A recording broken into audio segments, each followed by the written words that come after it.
ভিত্তিক জাতি। এই জাতি কোনো কেবলমাত্র একটা ভূখণ্ড ভিত্তিক কিংবা কেবলমাত্র কোনো এথনিক গোষ্ঠী ভিত্তিক কিংবা কোনো ভাষা ভিত্তিক জাতি না, যে একক কারণে সে ওই ভূখণ্ডের প্রতি বা ওই ভাষার প্রতি বা ওই এথনিক গোষ্ঠীর প্রতি একটা বিলঙ্গিং এর কারণে সে ওইটাকেই অনুসরণ করবে। মুসলমানদের জাতিটা এরকম নয়, এরকম না। মুসলমানদের জাতি গোষ্ঠীটা হলো মূলত আদর্শ ভিত্তিক, নৈতিকতা ভিত্তিক। এইটা পৃথিবীতে সবসময় অল্প মানুষ ধারণ করে। নীতি, নৈতিকতা, আদর্শ, সততা, নিষ্ঠা, ধর্ম, এটা গোটা মানব ইতিহাসে সবসময় অল্প মানুষ ধারণ করে। অধিকাংশ মানুষ, এটা কোরআনে আপনি একটা ব্যাপক টার্মিনোলজি দেখতে পাবেন, আকসারুহুম লা ইয়াকিলুন, আকসারুহুম লা ইয়াশকুরুন, আকসারুহুম লা ইউমিনুন। অধিকাংশ মানুষ গাফেল, অধিকাংশ মানুষ বেঈমান, অধিকাংশ মানুষ মুশরিক, অধিকাংশ মানুষ কাফের, অধিকাংশ জাহেল, অধিকাংশ অকৃতজ্ঞ। তো যে কারণে মুসলমান জাতিগোষ্ঠীটা যেহেতু একটা ধর্মভিত্তিক এবং নৈতিকতা ভিত্তিক জাতিগোষ্ঠী, নামে মুসলমান হলেও এই জাতির ভিতরে ব্যাপক পরিমাণে একটা সংখ্যক থাকে যারা মূলত ধার্মিক নয়, যারা মূলত নৈতিক দিকে সৎ নয়, যারা মূলত আদর্শ কেন্দ্রিক নয়। সো এই কারণে এই গোষ্ঠীর ভিতর থেকে, মুসলমান জাতির ভিতর থেকে এই শ্রেণীটাকে মুসলমানদের শত্রুরা, কাফিররা, মুশরিকরা, পৌত্তলিকরা ক্রয় করে। এবং এই শ্রেণীটা হলো মুসলমানদের উত্থানের পথে সবচেয়ে বড় বাধা, সবচেয়ে বড় বাধা। খেয়াল রাখবেন, মুসলমানদের এই যে উত্থান এবং উত্থানের পথে কাফিররা, এই আপনি আমেরিকা বলেন, এই রাশিয়া বলেন, সোভিয়েত ইউনিয়ন বলেন, চায়না বলেন, they are not the main problem, they are not the মানে একেবারে ফ্রন্ট ফেস এনিমি। এরা না, এরা তো অনেক দূরের। আমরা তো ধরেন এই জাতিটা বাংলাদেশি একটা জাতি, এইখানে আছে মুসলমান জাতি 90%। এখানে আমাদেরকে কে পরাজিত করতেছে? আমাদের ভূখণ্ডের ভিতরে, আমাদের জাতির ভিতরে আমাদেরকে কে পরাজিত করতেছে? আমেরিকানরা তো দূর, তারা তো এখানে না। পরাজিত করতেছে কারা? আমাদের জাতির ভেতরে থাকা তাদের লোকেরা, যারা নামে মুসলিম, যাদের মরলে জানাজা দেওয়া হয়, যারা নিজেদেরকে মুসলমান দাবি করে কিন্তু বস্তুত তারা সেই সাম্রাজ্যবাদী আমেরিকানদের লোক, সেই সোভিয়েত ইউনিয়নের লোক, আইদার কমিউনিস্ট অথবা ডেমোক্র্যাট অথবা আপনার পুঁজিবাদী। এদের যে দালালরা, তারাই মূলত আমাদের মূল শত্রু। তাদের কারণেই আমাদের উত্থান আজকে বাধাগ্রস্ত। আমরা, কাফিররা আমাদেরকে দমন করতে পারবে না, কাফিররা আমাদেরকে পরাজিত করতে পারবে না যদি আমরা আমাদের এই শ্রেণীকে শায়েস্তা করতে পারি। আজকের এখানে যে কারণে এই সংবাদ সম্মেলন, এটা এমনই একটা প্রেক্ষাপট। কি প্রেক্ষাপট? এই জাতির ভিতর থেকে, মুসলমান জাতির ভিতর থেকে যারা মুসলিম জাতির উত্থানের জন্য নিজেদের সবকিছুকে কোরবানি করার জন্য সামনে এগিয়ে আসে, কাফিরদের প্রথম টার্গেট হলো তার নিজ জাতির কাছে, মুসলমানদের নিজ জাতির কাছে ওই অগ্রণী সেনাদেরকে আপনার খারাপ হিসেবে সাব্যস্ত করা। খেয়াল করেন, আপনার নিজ জাতি যদি আপনার বীর সেনানীদেরকে, যারা আপনার এই জাতিকে উদ্ধার করার জন্য চেষ্টায় নিয়োজিত, তাদেরকে যদি আপনার নিজ জাতি বেঈমান মনে করে, খারাপ মনে করে, তাহলে এই জাতি কখন উঠে দাঁড়াতে পারবে? পারবে না।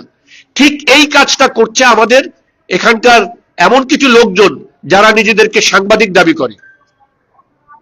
এবং আজকের এখানে আমরা যে বসেছি, এর কারণ এটাই যে আমাদের এখানকার কয়েকজন মানুষ যারা ধার্মিক, যারা দ্বীনের জন্য নিবেদিত প্রাণ, এমন কিছু মানুষের বিরুদ্ধে অত্যন্ত নোংরা, মিথ্যা এবং বানোয়াট প্রতিবেদন করা হয়েছে। এটাকে আমি প্রতিবেদন বলবো না, প্রোফাইলিং বলি। তারা যেভাবে প্রতিবেদনটা তৈরি করেছে, এটা কোনো প্রতিবেদন না, এটা একটা প্রোফাইলিং। আপনারা যারা জার্নালিস্ট এখানে আছেন, আপনারা জানেন প্রোফাইলিং বিক্রি করা হয় এবং এটা পেইড প্রজেক্ট। মানে হলো, যখন শত্রুরা আমাদের বিরুদ্ধে গবেষণা করে যে আচ্ছা বাংলাদেশের ভিতরে ইসলামের উত্থানে কোন কোন ব্যক্তি আসলে ফ্রন্ট লাইনে ভূমিকা রাখতেছে, কোন কোন ব্যক্তিকে দমন করে দিলে এই জাতিকে দমন করে দেওয়া যাবে, তখন তারা প্রোফাইলিং চায় যে এই এই এই এই ব্যক্তি, এর ব্যাকগ্রাউন্ডে এই লেখাপড়া করেছে, এই কাজ করেছে, এই সংস্থা, এই প্রতিষ্ঠানে এই এই এই এই করেছে। তখন তারা এই রিডিং এর ভিত্তিতে এইসব ব্যক্তিবর্গের বিরুদ্ধে ব্যবস্থা নিতে পারে। সো আমরা আমাদের জাতির ভিতরে দেখতে পাচ্ছি এমন কিছু লোক যারা মুসলিম জাতির উত্থানের জন্য নিবেদিত প্রাণ ব্যক্তিদের বিরুদ্ধে, ব্যক্তিদের নামে প্রোফাইলিং করছে, যেসব প্রোফাইলিং যারা কাফিরদের কাছে, মুসলিম জাতির শত্রুদের কাছে বিক্রি করবে। সো সেটার প্রতিবাদে আজকের এই প্রেস ব্রিফিং। এখানে আপনার যারা ভিকটিম, দুজন আমার ডানে আছেন, জনাব মাওলানা মাহমুদুল হাসান গুরবি এবং জনাব আবু সাইদ শের মোহাম্মদ ভাই, উনি আছেন এখানে, ওনাদের কথা ওনারা বলবেন। আমি জাস্ট আপনাদের সামনে একটা গ্রাউন্ড দেওয়ার চেষ্টা করলাম, সো দ্যাট আপনারা বিষয়টাকে সহজে রিলেট করতে পারেন যে আসলে ঘটনা কেন ঘটে এবং কি কারণে ঘটে। ধন্যবাদ সকলকে। আসসালামু আলাইকুম রহমতুল্লাহ।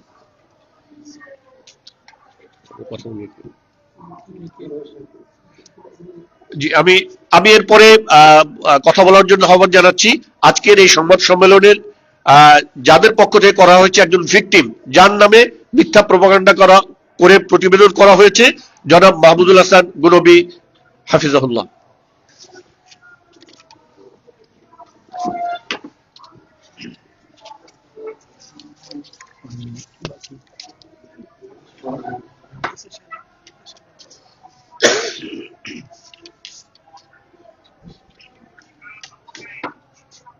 السلام عليكم ورحمة الله وبركاته.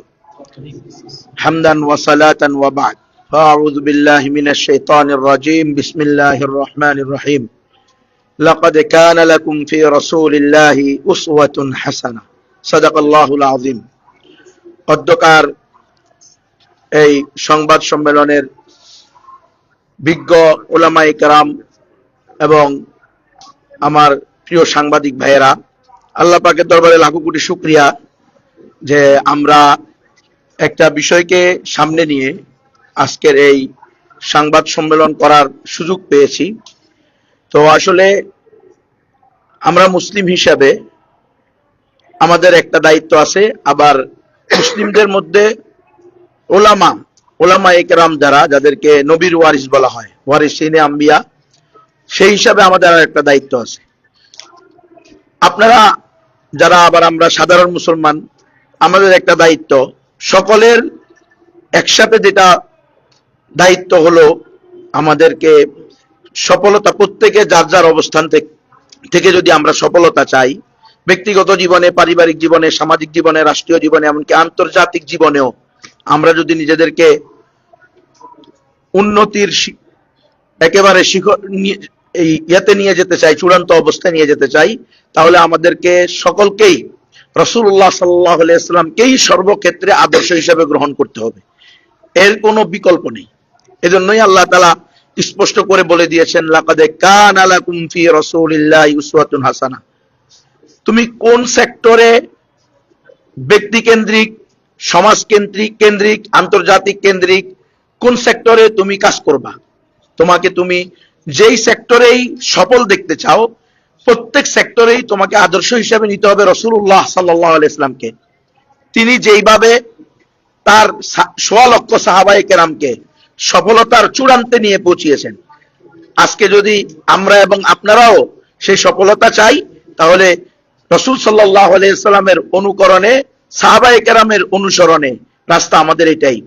তো সেই ভিত্তিতেই আমরা নবী, আবার এর মধ্যে যদি আমরা নবীর ওয়ারিস হই, ওলামায়ে কেরাম, তাহলে তাদের দায়িত্ব আর একটু বেশি হয়। ওলামায়ে কেরাম সর্বক্ষেত্রেই নিজের জান, মাল, স্ত্রী, সন্তান, ব্যবসা বাণিজ্য, চাকরি, ব্যবসা, এগুলোর দিকে লক্ষ্য করবে না। হ্যাঁ, এগুলো তার মানে এগুলোর পরোয়া করবে না, এগুলোর দিকে যাবে না এমন না, এগুলো তো থাকবেই। আমি দুনিয়াতে চলতে হলে আমার দুনিয়ার যে আসবাব আছে এগুলো আমার লাগবে, স্ত্রী, সন্তান, পরিবার, ব্যবসা বাণিজ্য, চাকরি, যেটাই আল্লাহ তাআলা আমাকে তৌফিক দিয়েছেন সেটা আমি করব। কিন্তু এগুলোর কারণে আমি দ্বীন ইসলামকে কোনোভাবেই খাটো করতে পারি না, এবং রাসূলুল্লাহ সাল্লাল্লাহু আলাইহি ওয়াসাল্লামের আদর্শিক জায়গা থেকে আমি কোনোভাবেই ছাড় দিতে পারি না। একজন আলেম হিসেবে এটা আমার দায়িত্ব। রাসূল সাল্লাল্লাহু আলাইহি ওয়াসাল্লাম যেই সকল কাজ করেছেন সেগুলো আমাদের দায়িত্ব। এর মধ্যে আমাদের একটা অন্যতম দায়িত্ব অমুসলিমদের মাঝেও ইসলামের দাওয়াত দেওয়া। আমি মূলত এই কাজটা করি, আপনারা জানেন। আমার এই কাজের নাম হলো, সংগঠনের নাম হলো একটা অরাজনৈতিক সংগঠন, দাওয়া ভিত্তিক সংগঠন। এটা হলো দাওয়াতুল ইসলাম বাংলাদেশ। আমরা এখানে অমুসলিমদের মাঝে দাওয়াত দিই, নবমুসলিমদের পুনর্বাসনের যথাসাধ্য চেষ্টা করি, যতটুকু আল্লাহ তৌফিক দেয়, আপামর তৌহিদি জনতার সহযোগিতা নিয়ে আমরা চেষ্টা করি। খ্রিস্টান মিশনারি সম্পর্কে আপনারা জানেন, দেশব্যাপী সারা দেশে প্রায় 95,000-এর বেশি এনজিও আছে, নন গভর্নমেন্ট অর্গানাইজেশন, যাদেরকে বলা হয় বেসরকারি সাহায্য সংস্থা। BRAC, ASA, Caritas, UNICEF, UNDP, HEED Bangladesh, Good News Bangladesh, RD, RS, SSS, SKS, Bureau Bangladesh, Freedom Bangladesh, PAGE Bangladesh, Uddipan Bangladesh, Prottyashi Bangladesh, Proshika Bangladesh, ডাক বাংলাদেশ, রিক বাংলাদেশ, শক্তি বাংলাদেশ, মুক্তি বাংলাদেশ, স্বনির্ভর বাংলাদেশ, গ্রামীণ ব্যাংক বাংলাদেশ, এরকম ভাবে 95,000 এনজিও কম বেশি সারা বাংলাদেশে। এমন কোন গ্রাম নাই, এমন কোন থানা নাই যেখানে এদের তৎপরতা অপতৎপরতা নাই। কি করে এই এনজিও গুলো?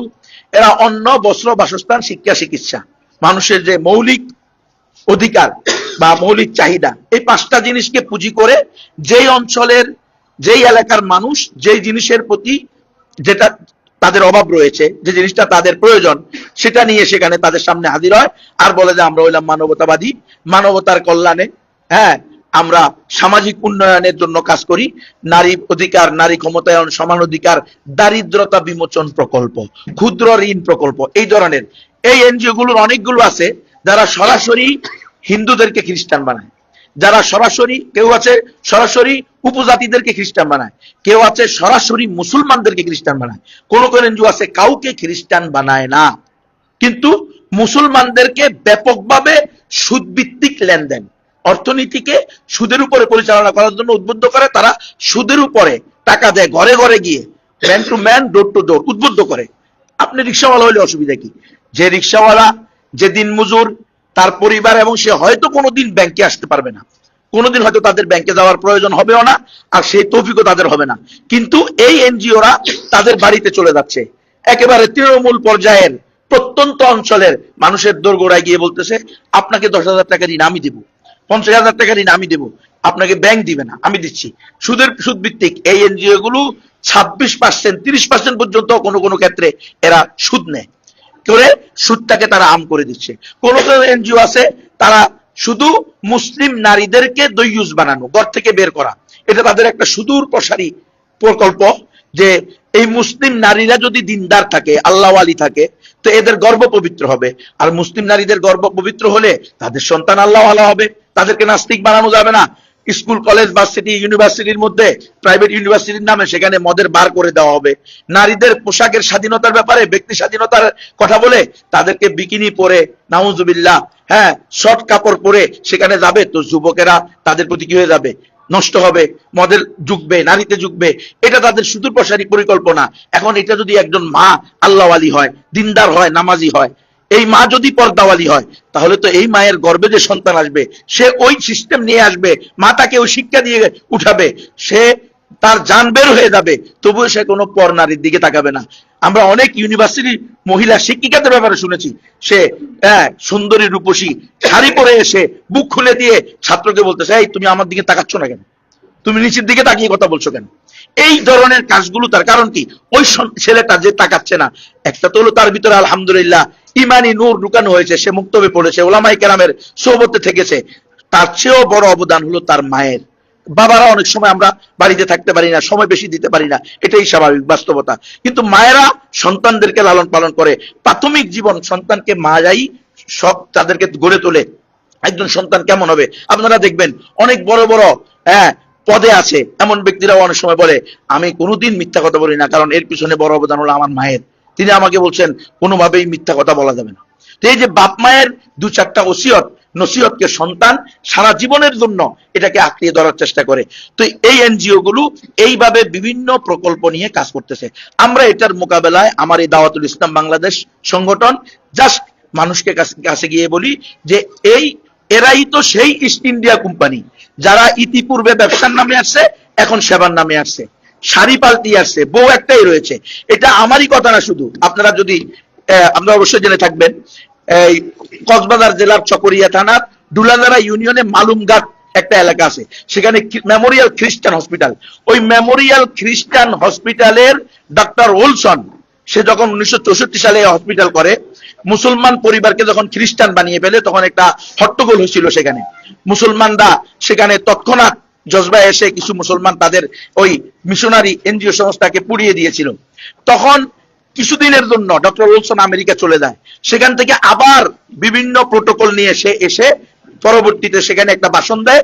সে ভাষণে সে বলছিল, হে বাংলাদেশের মুসলমানরা, আমরা ইতিপূর্বে আসছি ব্যবসার নামে, এখন আসছি সেবার নামে। ওই সমাবেশে উপস্থিত ছিল আমাদের ওই ডুলাজারা মার্কাজের একজন জিম্মাদার মাস্টার সাহেব, তিনি নিজে আমাকে বলছে, গুনুবি ভাই, তখন আমি ক্লাস 6-এ পড়ি, আমি সেখানে উপস্থিত ছিলাম, সে কথা বলছে, আমাদের বিরোধিতা করে তোমরা কোনোভাবেই সফল হতে পারবে না, আমরা ইতিপূর্বে ব্যবসার নামে আসছি, এখন সেবার নামে আসছি। তো এই বিষয়টা পরিপূর্ণ মিলে যায়। তো আমি আমার দাওয়াতুল ইসলাম বাংলাদেশের পক্ষ থেকে এই কাজটা করি। আমি একজন সাধারণ আলেম, আমি একজন মুফতি, একজন মুফাসসির। দেশব্যাপী সাধারণ মানুষের আহ্বানে বিভিন্ন জায়গায় আমি ওয়াজ মাহফিলে যাই, সেখানে ওয়াজ মাহফিল করি, চেষ্টা করি কোরআন সুন্নাহর আলোকে আল্লাহ আমাকে যতটুকু জ্ঞান অর্জন করার তৌফিক দান করেছেন, একজন আদনা নবীর ওয়ারিস হিসেবে, উম্মতের দায়িত্ব পালন করা নবীর ওয়ারিস হিসেবে এটা চেষ্টা করি। এই কাজের মধ্যে আমার সীমাবদ্ধতা, আলহামদুলিল্লাহ অনেক অমুসলিম মুসলমান হয়েছে। আপনারা অলরেডি জানেন আমাদের নবমুসলিমদের 1000 পরিবারের বেশি লিস্ট ইসলামিক ফাউন্ডেশনে জমা দেওয়া আছে, এবং ইসলামিক ফাউন্ডেশন এই নবমুসলিমদেরকে এই গত সরকার থাকা অবস্থায়ও, ফেসিস্ট সরকারের আমলেও ইসলামিক ফাউন্ডেশনের পক্ষ থেকে নবমুসলিম পরিবারকে প্রত্যেক রমজানে এবং কোরবানে 2 ঈদে সহযোগিতা করা হতো 5000 10,000 টাকা করে। বিশেষ করে পার্বত্য চট্টগ্রামে আমরা যাদেরকে দিয়েছি, AZM শামসুল আলম সাহেব, উনি আপনারা অনেকে ওনাকে চিনেন, হ্যাঁ, ওনার মাধ্যমে আমরা দিয়েছি। যাই হোক, আমার মূলত কাজ ছিল এটাই। আমি এই কাজগুলোই করে, আমার একটা মাদ্রাসা আছে, মাদ্রাসাতু দাওয়াতুল ইসলাম বাংলাদেশ, চিটাগাং রোড, মৌচান, এই হলো আমার পরিচয়। কিন্তু মিথ্যা, বানোয়াট, প্রতারণামূলক, হয়রানিমূলক, সম্পূর্ণ একেবারে অনুমান নির্ভর একটা রিপোর্ট এই আউটলুক, বাংলা আউটলুক পত্রিকা নামে একটা পত্রিকা, এবং ওই জুলকারনাইন শাহের নামে এক সাংবাদিক আমার বিরুদ্ধে, আমাকে সহ, শের মোহাম্মদ ভাইকে সহ আরো কিছু অপরিচিত লোক, যাদেরকে আমরা চিনি না, তাদেরকে এরকম ভাবে জড়িয়ে একটা প্রতিবেদন দিয়েছে। এই প্রতিবেদনটার ভিতরে বলা হয়েছে আমরা নাকি এই টিটিপি, পাকিস্তানের যে একটা ইয়ে আছে, হ্যাঁ, পাকিস্তানের তালেবান, এদের সাথে আমাদেরকে জড়াইছে। অথচ কোনোদিন আমি ব্যক্তিগতভাবে আমারটা আমি স্পষ্ট বলতেছি, আমি কোনোদিন পাকিস্তানে যাইনি জীবনে। আর এই টিটিপি অথবা এই ধরনের কোন সংগঠনের সাথে আমার কোনো যোগাযোগ নাই। এই পূর্ণ প্রতিবেদনটা সম্পূর্ণ বানোয়াট, উদ্দেশ্য প্রণোদিত। আমরা বলবো আপনাদের কাছে, আপনাদের মাধ্যমে আমরা এর তীব্র নিন্দা জানাই, এবং অনতিবিলম্বে এই বাংলা আউটলুক পত্রিকা এর সাংবাদিক, প্রচারক যারা আছে, এবং বিশেষ করে জুলকারনাইন সহ, তাদেরকে বলবো অনতিবিলম্বে আপনারা এই মিথ্যা অপবাদ থেকে ফিরে আসবেন, এবং এর বিরুদ্ধে, এর প্রতিবাদে আমরা যে বলতেছি, এটার ঠিক যেভাবে আমরা বলতেছি এইভাবে আবার এটার প্রতিবেদন আপনারা ছাপাইবেন এটার বিরুদ্ধে। অন্যথায় আমরা ভবিষ্যতে বিজ্ঞ উলামায়ে কেরামের এবং বিজ্ঞ যারা ব্যারিস্টার আছেন, এই আইনি প্রক্রিয়া আমরা ব্যবস্থা নিতে বাধ্য থাকিব। আল্লাহ তাআলা আমাদের সকলকে আল্লাহর দ্বীনের জন্য কবুল করেন, আমিন। ওয়া আখিরু দাওয়ানা আলহামদুলিল্লাহি রাব্বিল আলামিন। আসসালামু আলাইকুম ওয়া রাহমাতুল্লাহি ওয়া বারাকাতুহু।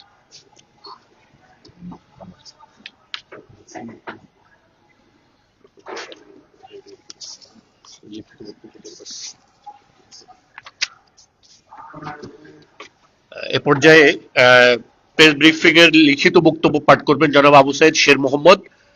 এরপরে হযরত কথা বলবেন, এবং আমাদের অনুষ্ঠান শেষের দিকে যাব আমরা ইনশাআল্লাহ।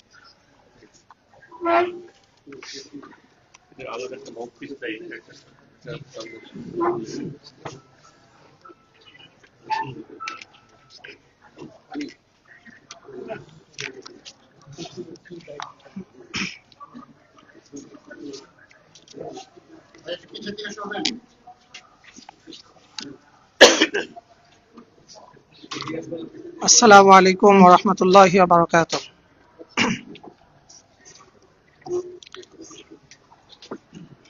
আলহামদুলিল্লাহ, আল্লাহ সুবহানাহু ওয়া তাআলার শুকরিয়া আদায় করছি যে আমরা এখনো মুক্ত বাতাসে নিঃশ্বাস নিতে পারছি। জালিমদের এই জয় জয় করার সময় আল্লাহ তাআলা আমাদেরকে এখনো সুরক্ষিত রেখেছেন, এজন্য পুনরায় শুকরিয়া জানাই আলহামদুলিল্লাহ।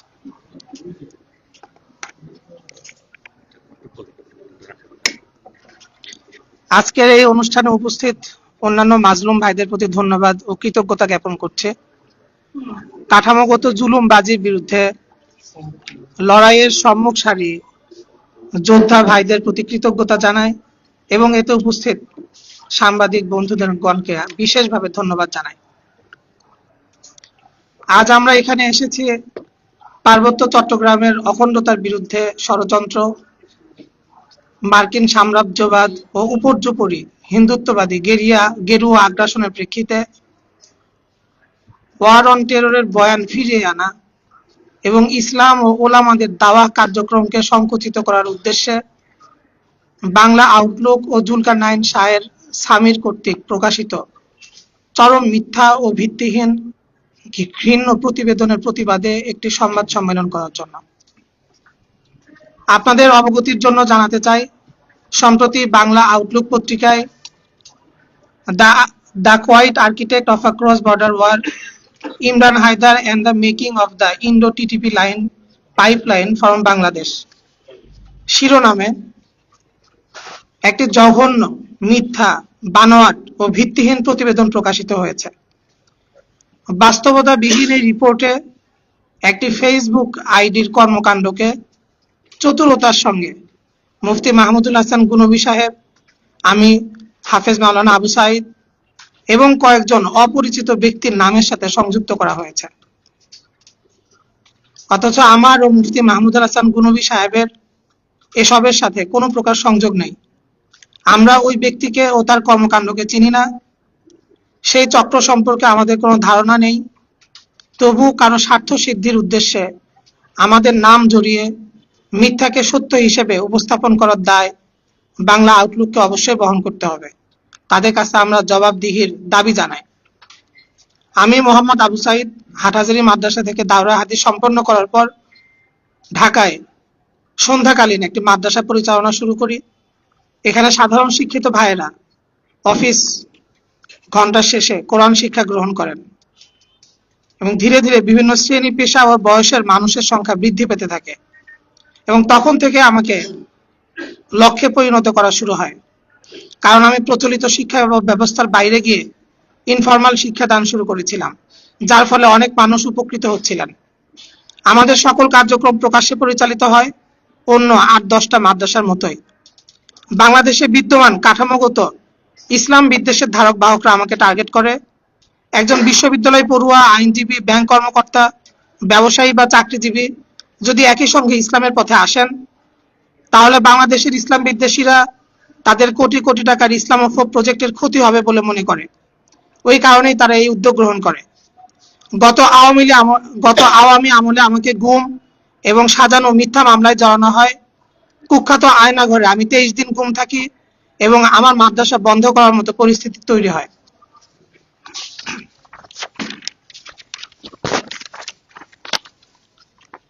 ফ্যাসিবাদী আওয়ামী সরকার উৎখাতের পরে একজন আয়না ঘরের ভুক্তভোগী হিসেবে আমি অন্য ভুক্তভোগীদেরকে সঙ্গে নিয়ে মিন্টু রোডের সিটিটিসি ভবনের সামনে আয়নাঘর উন্মোচনের উদ্যোগ শুরু করি। এর আগে মানুষ শুধুমাত্র ছবি বা রিপোর্টেই এসব দেখেছে। ৭ আগস্ট আমরা আয়নাঘর উন্মোচনের দাবিতে আন্দোলন শুরু করি। সেখানে মিডিয়া আসে, সেনাবাহিনী আসে এবং জনগণের সামনে আয়নাঘর উন্মোচন করা সম্ভব হয়। এরপরে বিমানবন্দরস্থ র্যাব ক্যাম্পের সামনেও আমরা আন্দোলন শুরু করি। আমাদের উপর যা অন্যায় হয়েছে তার প্রতিবাদ জানিয়েছি। সমাজের বিভিন্ন পেশার মানুষকে সঙ্গে নিয়ে কাউন্সিল এগেইনস্ট ইনজাস্টিস নামে একটি সংগঠন গঠন করি। এই সংগঠনের ব্যানারে আয়নাঘর উন্মোচনের দাবিতে লাগাতার আন্দোলন চালায়। ইতিমধ্যে আয়নাঘরের আলামত ধ্বংসেরও চেষ্টা করা হয়েছে। আমরা মনে করি যদি আমাদের দাবির সময়ই সরকার ব্যবস্থা গ্রহণ করত, তাহলে অক্ষত অবস্থায় আয়নাঘরগুলো উন্মোচন করা সম্ভব হতো এবং জনগণ দেখতে পারত কিভাবে আমাদের মানবাধিকার লঙ্ঘিত হয়েছিল। মুফতি মাহমুদুল হাসান গুনবী সাহেব পার্বত্য চট্টগ্রামে ইসলামের দাওয়া প্রচার প্রসারে একজন ব্যতিক্রমধর্মী আলিম। তিনি একটি অরাজনৈতিক সংগঠন দাওয়াতুল ইসলাম বাংলাদেশের সম্মানিত আমির এবং মাদ্রাসাতুল দাওয়াতুল ইসলাম বাংলাদেশের প্রতিষ্ঠাতা পরিচালক, যা একটি প্রকাশ্য সংগঠন ও প্রতিষ্ঠান। পার্বত্য চট্টগ্রামের 3টি জেলায় ইসলামের প্রচার ও প্রসারের গুরুত্ব ও সেই অঞ্চলের স্থিতিশীলতার প্রতি তার অবদান সচেতন মানুষের কাছে সুস্পষ্ট। আমরা মনে করি এই কারণেই তিনি কোনো চক্রের নজরে পড়েছেন। মুফতি মাহমুদুল হাসান গুনবী সাহেব আওয়ামী আমলের গুমের একজন ভুক্তভোগীও ছিলেন। আজ আমরা যখন স্বাভাবিক জীবনে ফিরে আসার সংগ্রাম করছি, ঠিক তখনই বিনা মেঘে বজ্রপাতের মতো কোথাও থেকে আমাদের নাম জুড়ে মিথ্যা প্রচারের মাধ্যমে বাংলাদেশের মানুষের মনে বিভ্রান্তি ও ভয় ছড়িয়ে দেওয়ার চেষ্টা করা হয়েছে। ইসলামী দাওয়াতের সাথে সম্পৃক্ত আলিমদের নাম জড়িয়ে একটি কাল্পনিক চক্র গঠন করা হয়েছে, আমরা যার তীব্রভাবে নিন্দা করছি। প্রতিবেদনটি নির্মাণের সময় ন্যূনতম সাংবাদিকতার মানদণ্ড বজায় রাখা হয়নি। গল্পের ধাঁচে মনের মাধুরী মিশিয়ে ইচ্ছে মতো ফরমায়েশে একটি রিপোর্ট তৈরি করা হয়েছে, যার কোনো সত্যতা বা প্রমাণ নেই। নির্দিষ্ট কোনো ধারাবাহিকতা ছাড়াই একজন ব্যক্তির বিরুদ্ধে দীর্ঘ রিপোর্ট করে তার সাথে আমাদের নাম জুড়ে দেওয়া হয়েছে, কোনো প্রকার উৎস বা প্রমাণও উপস্থাপন করা হয়নি। আলোচ্য প্রতিবেদনটিতে নাগরিক সমাজের জন্য উদ্বেগজনক কয়েকটি বিষয় বিশেষভাবে লক্ষ্য করা যায়। প্রথমত, রিপোর্টটি পাঠককে সুচিন্তিতভাবে মিসডিরেকশন করার চেষ্টা করেছে। প্রথমে একটি বৃহৎ তথ্যভিত্তিক গল্প উপস্থাপন করে পরে অনুসন্ধানে প্রাপ্ত ইত্যাদি শব্দ ব্যবহার করে কোনো প্রমাণ না দিয়েই ব্যক্তিদেরকে ওই স্টোরির সাথে সম্পৃক্ত দেখানো হয়েছে। এই দাবির সমর্থনে কোনো প্রমাণ নেই, অথচ পাঠকের কাছ থেকে এটি আড়াল করার পদ্ধতি প্রয়োগ করা হয়েছে। ঠিক এই পদ্ধতিতেই অতীতে বহু আলিমকে দমন ও নির্যাতন করা হয়েছে। বিষয়টি পুনরায় সামনে আসায় আমরা উদ্বিগ্ন। দ্বিতীয়ত, রিপোর্টে বলা হয়েছে, প্রতিবেদনে কিছু ব্যক্তিরা বিভিন্ন দেশে গিয়েছেন এবং সেখানে কোনো সংশ্লিষ্টতার মধ্যে ছিলেন, কিন্তু প্রতিবেদনটিতে সেই ক্ষেত্রে একজন মাত্র ব্যক্তিরও কোনো নির্ভরযোগ্য তথ্য বা উৎস উল্লেখ নেই যিনি বাস্তবেই সেই দেশে গিয়েছেন ও সংশ্লিষ্টদের সংস্পর্শে ছিলেন। তৃতীয়ত, প্রতিবেদনটিতে অভিযোগ প্রমাণের দায় এড়ানোর জন্য বলা হয়েছে, উদ্ঘাটন সম্ভব না হলেও মিস্টার ওয়াই কোরআন হাদিস শেখানোর আড়ালে এই কাজটি করছে, যেখানে শুধুমাত্র অনুমানের উপর দাঁড়িয়ে কাউকে অভিযুক্ত করা হয়েছে, অথচ এমন পদ্ধতিতে যে কোনো মানুষকেই অভিযুক্ত করা সম্ভব হবে। এই পদ্ধতি অগ্রহণযোগ্য। চতুর্থত, প্রতিবেদনটিতে একটি প্যাটার্ন দেখা যায়, যেখানে বলা হয়েছে মিস্টার ওয়াই গণতন্ত্র ও লিবারেল আদর্শে বিশ্বাস করে এবং তিনি কোনো অপরাধ করেছেন। এরপর মিস্টার জেড একই অপরাধে জড়িত, কারণ তিনি মিস্টার ওয়াইয়ের মতোই লিবারেল ও গণতন্ত্রে বিশ্বাস করে। এটি একটি হাস্যকর ও অবিবেচক যুক্তি। একই ধাঁচে বলা যেতে পারে ইসরায়েল গণতন্ত্র ও লিবারেল আদর্শে বিশ্বাস করে, তাই বিশ্বের সব লিবারেলরা ইসরায়েলের গণহত্যার সাথে সমানভাবে জড়িত। এরকম যুক্তি কল্পনাতীত ও অগ্রহণযোগ্য। আমরা স্পষ্টভাবে দাবি করছি যে আমাদের সকল কাজ স্থানীয় ও দেশের বাস্তবতার আলোকে ইসলামের করণীয় কর্তব্যের মানদণ্ড মেনে পরিচালিত হয়। আমাদের সাথে বহির্বিশ্বের কোনো পক্ষের সম্পৃক্ততা আছে এমন ভাবা বা বলা সম্পূর্ণ মিথ্যা ও অপপ্রচারের শামিল। বাংলাদেশের কোটি কোটি মুসলিমের ইজ্জত আবরু ও নিরাপত্তা দেশের স্বাধীনতা ও স্থিতিশীলতার সাথে সরাসরি জড়িত। তাই এই বিষয়গুলোতে আপোষ করার মতো কোনো জায়গা আমাদের নেই। শান্তি বাহিনী, ইউপিডিএফ, কেএনএফ, আরাকান আর্মি বা যে কোনো সশস্ত্র গোষ্ঠী যারা দেশের অখণ্ডতার জন্য হুমকি স্বরূপ, তাদের বিরুদ্ধে কঠোর ব্যবস্থা গ্রহণ করা জরুরি। এই ধরনের গোষ্ঠীর প্রতি সদয় আচরণ দেশের জন্য আত্মঘাতী সিদ্ধান্ত বলে আমরা বিশ্বাস করি। শত শত বছরের ঐতিহাসিক পরম্পরায় বাংলাদেশের লোকজ ও স্থানীয়ভাবে গড়ে ওঠা ধর্মপ্রাণ মুসলমান ও ওলামাদের সামাজিক অবস্থান দেশের মেরুদণ্ডের মতো একটি ভিত্তি। আমরা দৃঢ়ভাবে বিশ্বাস করি যে এ শক্তিকে দেশের নিরাপত্তা ও স্থিতিশীলতার স্বার্থে যথাযথভাবে মূল্যায়ন করা জরুরি। অতএব আমরা পুনরায় বাংলা আউটলুক সহ তাদের সম্পাদক ও প্রকাশকদের প্রতি অনুরোধ জানাই, আপনাদের সমস্ত প্ল্যাটফর্ম থেকে উক্ত বানোয়াট প্রতিবেদন সরিয়ে নিন, প্রকাশ্যে দুঃখ প্রকাশ করুন এবং ক্ষমা প্রার্থনা করুন এবং একই গুরুত্ব দিয়ে তা প্রকাশ করুন। যদি বাংলা আউটলুক কর্তৃপক্ষ তাদের ভিত্তিহীন রিপোর্ট সরিয়ে না নেয় এবং দুঃখ প্রকাশ না করে, তাহলে আমরা ভবিষ্যতে আইনি পথ অবলম্বন করতে বাধ্য হব।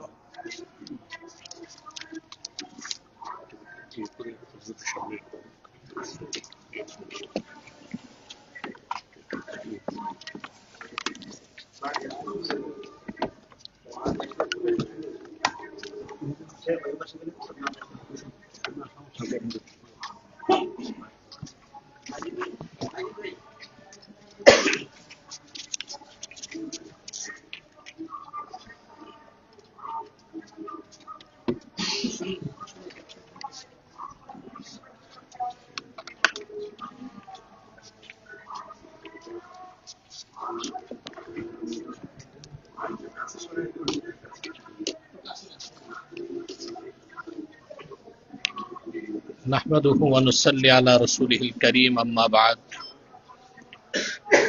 নাগরিক সমাজের উদ্বিগ্ন আলেম ওলামাবৃন্দের আয়োজনে আজকের এই সংবাদ সম্মেলনের সম্মানিত সভাপতি, সম্মানিত অতিথিবৃন্দ এবং আমার সাংবাদিক ভাইরা, সকলকে আমার পক্ষ থেকে হৃদয় নিংড়ানো ভালোবাসা এবং শুভেচ্ছা জ্ঞাপন করছি। মূলত আজকে আপনারা ইতিমধ্যে জানতে পেরেছেন এই সংবাদ সম্মেলনটা কেন। আমরা বহু আগ থেকে বলে এসেছি, 5ই আগস্ট পরবর্তী আমরা যে ধরনের বাংলাদেশ চেয়েছিলাম, বর্তমান ইউনূস সরকার সেরকম বাংলাদেশ পুনর্গঠন করে আমাদেরকে দিতে পারেনি। বরং আমরা দেখতে পাচ্ছি ধীরে ধীরে কোন একটি শক্তিশালী রাষ্ট্রের ডিপ স্টেট কর্তৃক বর্তমান সরকার পরিচালিত হচ্ছে। বিগত 16 বছর আমাদের বাংলাদেশে আলেম ওলামা পীর মাশায়েখ সবচেয়ে নির্যাতিত হয়েছে এবং সেখানে হিন্দুত্ববাদী ভারতীয় আধিপত্যবাদের হয়ে কাজ করেছিল। এদেশে হাজারো আলেম ওলামা পীর মাশায়েখ ছাত্র জনতার জীবন উৎসর্গ এবং রক্তের বিনিময়ে আমরা যে একটি বাংলাদেশ পেয়েছিলাম 5ই আগস্টের পরে, কিন্তু আমাদের আশা নিরাশায় পরিণত হয়ে গিয়েছে। 14 মাসে বাংলাদেশের অবস্থাটি দেখুন আপনারা। সবচেয়ে দুঃখজনক হচ্ছে এখানে কোন একটি শক্তিশালী রাষ্ট্রের কিছু এজেন্ডা বাস্তবায়ন করার জন্যই বর্তমান সরকার কিছু প্রেসক্রিপশন হাতে নিয়েছে। সেজন্য আবার আটলান্টিকের ওপার থেকে একজন মার্কিনী খাস বুদ্ধিজীবী নিরাপত্তা উপদেষ্টার দায়িত্ব পেয়েছেন। এখানে আসার পরই আমরা দেখেছি পার্বত্য চট্টগ্রাম নিয়ে বিভিন্ন চক্রান্ত শুরু হয়েছে। বাংলাদেশের পোর্টকে বিদেশিদের হাতে দেবার চক্রান্ত হয়েছে। করিডোরের নামে বাংলাদেশের স্বাধীনতা বিপন্ন করার চেষ্টা হয়েছে। আলেম ওলামা পীর মাশায়েখদের প্রতিবাদের কারণে সরকার কিছুটা হলেও পিছিয়ে এসেছে। কিন্তু মার্কিন যুক্তরাষ্ট্র কর্তৃক যে সংঘাত সৃষ্টি করা হয়েছে, ক্ল্যাশ অফ সিভিলাইজেশন, সভ্যতার দ্বন্দ্ব, প্রকৃত মুসলিম যারা, ফান্ডামেন্টালিস্ট মুসলিম, প্র্যাকটিসিং মুসলিম, এদেশের আলেম ওলামা যারা বাংলাদেশে শরিয়া আইন চায়, যারা জিহাদ ফি সাবিলিল্লাহ বিশ্বাসী, তাদের সাথে মূলত দ্বন্দ্ব চলছে পশ্চিমাদের। এটা হচ্ছে সভ্যতার দ্বন্দ্ব, এটা আমাদের বুঝতে হবে। আর তথাকথিত লেবাসধারী মডারেট মুসলিম যারা অতিমাত্রায় গণতন্ত্র পূজারী, তারা মার্কিন যুক্তরাষ্ট্রের এবং পশ্চিমাদের স্বার্থগুলো আদায় করে দেবার কমিটমেন্ট ইতিমধ্যেই করে ফেলেছে। অর্থাৎ তারা যদি ক্ষমতায় যেতে পারে, মার্কিন এজেন্ডাগুলো বাংলাদেশে বাস্তবায়ন হবে।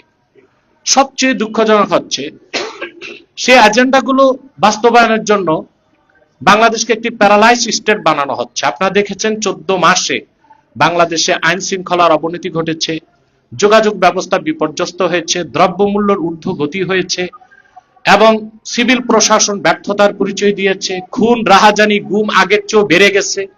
এমনকি এখন পরিকল্পিতভাবে অগ্নিসংযোগ করা হচ্ছে বিভিন্ন প্রতিষ্ঠানে।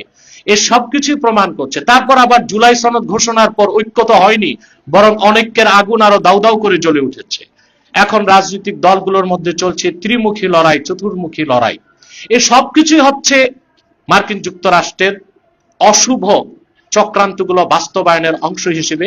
এটা আমি শতভাগ নিশ্চিত করে বলতে পারি।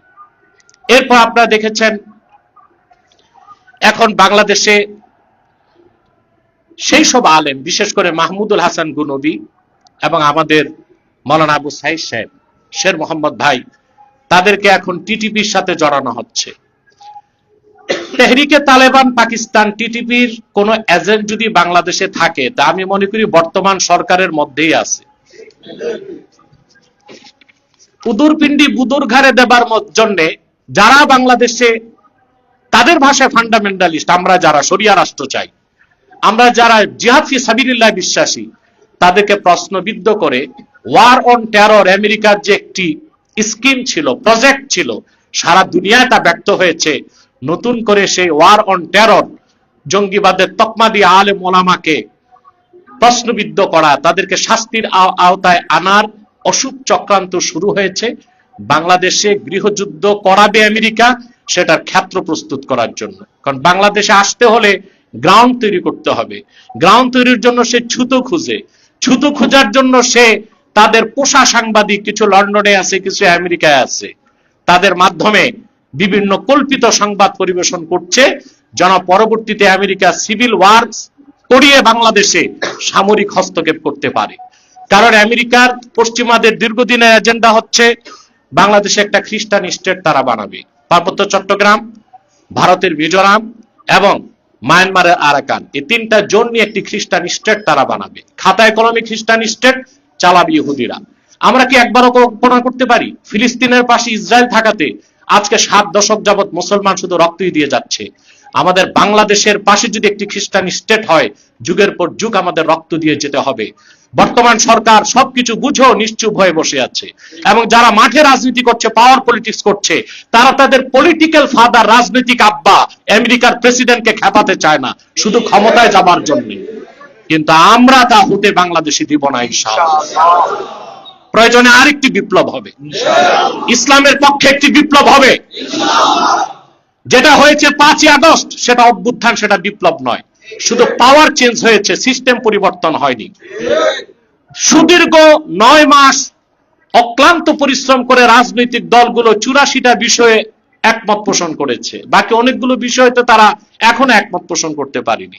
যারা স্বাক্ষর করেছে তারা আবার পিআর নিয়ে আন্দোলনেও নামতেছে। তার মানে হচ্ছে দেশের মধ্যে বিশৃঙ্খলা সৃষ্টি করা। দেশ যত অচল হবে, যত বিশৃঙ্খল হবে, যত অচল রাষ্ট্র বানানো যাবে, তত বেশি পশ্চিমাদের উপর বাংলাদেশকে নির্ভর করতে হবে। তখনই তারা তাদের অসুর চক্রান্তগুলো বাংলাদেশে বাস্তবায়ন করবে। আমি সুস্পষ্টভাবে নিন্দা করছি জুলকারনাইন সাহেরের। বাংলাদেশে জুলাই আন্দোলনে আমরা জুলকারনাইন সাহেরের ভূমিকাকে স্বাগত জানাই, কিন্তু কুখ্যাত প্রথম আলো নামের প্রথম অন্ধকার পত্রিকা যেভাবে ফেসিবাদের আমলে আলেম ওলামাকে জঙ্গি তকমা দিয়েছে, সেই পথে বাংলা আউটলুক যদি চলে, তাহলে বাংলাদেশে জুলকারনাইন সাহেরকে নিষিদ্ধ ঘোষণা করা হবে, বাংলা আউটলুককে নিষিদ্ধ ঘোষণা করা হবে। কোনদিন তাকে বাংলার মাটিতে পা রাখতে দেওয়া হবে না ইনশাআল্লাহ। ব্রিটেনে বসে জায়নবাদীদের পয়সা খেয়ে যা খুশি তা বলবেন, বাংলাদেশের মানুষ এত বেকুফ নয় যে আপনারা মাহমুদুল হাসান গুনুবিকে কিংবা শের মোহাম্মদকে আপনারা টিটিপির সাথে জড়িয়ে সংবাদ পরিবেশন করলেই আগের মতো তাদেরকে আবার জুলুমের আওতায় আনা হবে, তাদেরকে ক্লাবস করে দেওয়া হবে, তাদের কণ্ঠ রুদ্ধ করা হবে। তার হবে না। বাংলাদেশের তরুণ, যুবক, আলেম, ওলামা, পীর, মাশায়েখ এবং বিশ্ববিদ্যালয়, স্কুল, কলেজের লক্ষ লক্ষ যুবক এখন চায় বাংলাদেশ ইসলামী রাষ্ট্র প্রতিষ্ঠিত হোক। তারা মাঠে নামতে বাধ্য হবে। আমি সাংবাদিক বৃন্দকে ধন্যবাদ জানাচ্ছি। আজকের আয়োজনটা খুবই দরকার ছিল। আমরা প্রথমে বুদ্ধিভিত্তিক ভাবে এই অপপ্রচারের জবাব দিচ্ছি, এবং আমরা সুস্পষ্টভাবে বর্তমান সরকারকে বলছি যে আপনি এই বিষয়গুলো আপনাকে লক্ষ্য রাখতে হবে। আপনি এসে 80 বছরের বেশি বয়স হওয়ার পর আপনি এসে রাষ্ট্র ক্ষমতা নিয়েছেন। বৃদ্ধ মানুষ, পাইলট যখন খুব বৃদ্ধ হয়, প্লেন চালাতে সে অযোগ্য হয়ে যায়। আপনার বয়সের ভারী, আপনি নুজ্জ, আপনি দেশ চালাতে পারছেন না। আপনি দ্রুত দেশকে একটি শক্তিশালী রাষ্ট্রীয় কাঠামোর উপর গড়ে তুলুন, আর খুনাক্ষর মার্কিন এজেন্ডা বাস্তবায়ন করার চেষ্টা করবেন না। এই সব পশ্চিমা এজেন্ডা বাস্তবায়নের বড় ঠিকাদারি নিয়ে এসেছে খলিল। অতএব খলিলকে আমার মনে করি বাংলাদেশের স্বাধীনতার স্বার্থে খলিলকেও পরিবর্তন করা উচিত, এবং বর্তমান উপদেষ্টা মণ্ডলীতে অযোগ্য যাদের সাথে ভারতের রয়ের কানেক্টিভিটি পাওয়া যাবে, সিআইয়ের কানেক্টিভিটি পাওয়া যাবে, তাদেরকে বাংলাদেশের বর্তমান ইন্টারিম গভর্নমেন্ট থেকে বাদ দিয়ে যোগ্য, দেশপ্রেমিক, ইসলামী মূল্যবোধী বিশ্বাসী এবং বাংলাদেশের স্বাধীনতায় চেতনায় বিশ্বাসী ব্যক্তিদেরকে নিয়ে নতুন করে বর্তমান ইন্টারিম গভর্নমেন্ট সাজানো ছাড়া এই বিপদ থেকে বাংলাদেশকে ডক্টর ইউনূস রক্ষা করতে পারবেন না। আপনারা দেখেছেন এই বর্তমান সরকারের ভুল পলিসির কারণে সিভিল প্রশাসনের সাথে সেনাবাহিনীর দ্বন্দ্ব দৃশ্যমান হয়ে গেছে। এটা একটা দেশের জন্য খুবই অশুভ একটি বিষয়, কারণ এটা স্মার্টলি হ্যান্ডেল করা যেত। যে সমস্ত সেনা কর্মকর্তা গুম খুনের সাথে জড়িত, নির্বাহী আদেশে তাদেরকে আগে সেনাবাহিনী থেকে পদত্যাগ করানো উচিত ছিল। পদত্যাগের পর তাদেরকে সিভিল আদালতের আওতায় এনে বিচার ব্যবস্থা শুরু করলে সেনাবাহিনীর সাথে দ্বন্দ্ব হতো না। সেনাবাহিনীতে যারা গুণ খুমের সাথে জড়িত আমরা অবশ্যই তাদের শাস্তি চাই এবং সর্বোচ্চ শাস্তি মৃত্যুদণ্ড চাই যারা গুণ ও খুমের সাথে জড়িত। কিন্তু গোটা সেনাবাহিনীকে প্রশ্নবিদ্ধ করাটা আমি মনে করি বিদেশি অশুভ চক্রের একটি এজেন্ডা। কারণ একটি দেশের সেনাবাহিনীকে যদি প্রশ্নবিদ্ধ করে দেওয়া যায় তখন সেই সেনাবাহিনীর বিরুদ্ধেও যে কোনো পরাশক্তি যুদ্ধের ঘোষণা দিতে পারে তথাকথিত গণতন্ত্র ও মানবাধিকার রক্ষার নামে। এসব বিষয়ে আমাদের সজাগ ও সচেতন থাকতে হবে। আমরা মনে করি জাগ্রত বিবেক লালন করে সাংবাদিক ভাইরা আপনারা কোনো ধরনের ইন্টেনশন না রেখে ইসলামের স্বার্থে, জাতির স্বার্থে, দেশের কল্যাণে কাজ করে যাবেন, এই অভিব্যক্তি ব্যক্ত করে আমি এখানেই সমাপ্ত করছি। সকলকে ধন্যবাদ। আসসালামু আলাইকুম ওয়া রাহমাতুল্লাহি তাআলা ওয়া বারাকাতুহু। ডক্টর মোহাম্মদ এনায়েতুল্লাহ আব্বাসী, আমির তাহরিকে খাতমে নবুয়ত বাংলাদেশ। যদি আয়োজকদের অনুমতি থাকে করতে পারেন সংশ্লিষ্ট বিষয়ে, আজকে যে বিষয়ে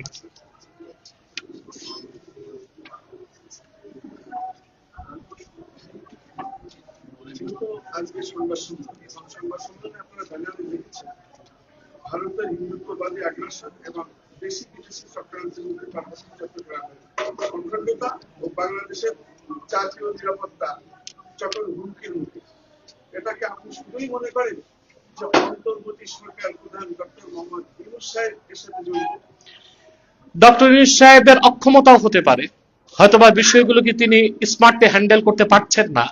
আর একটি রাষ্ট্র পরিচালনায় সে একক দায়ী না, তার সরকার, তার ক্যাবিনেটে যারা আছে এবং দায়িত্ব প্রাপ্ত উপদেষ্টা সবাই দায়ী। আমরা সামগ্রিকভাবে বর্তমান সরকারকে দায়ী মনে করি, এটা তাদের অক্ষমতা ও দুর্বলতা মনে করি।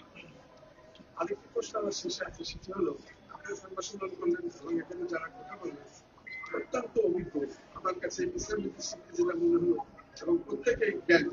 তা আপনাদের ভিতর থেকে কেউ আপনারা প্রস্তাব দেন না কেন আমাদের ভিতর থেকে উপদেষ্টা নিয়োগ করাও আমরা সঠিকভাবে চালাবো, এটা এই ধরনের একটা প্রস্তাব দেন না কেন? দেখুন, আমাদের মধ্য থেকে আমরা উপদেষ্টার পদ চেয়ে নিব, এটা হচ্ছে ক্ষমতার লিপ্সা, এটা আমরা দেখাতে চাই না। আমরা আল্লাহর দ্বীনের সাথে কাজ করব।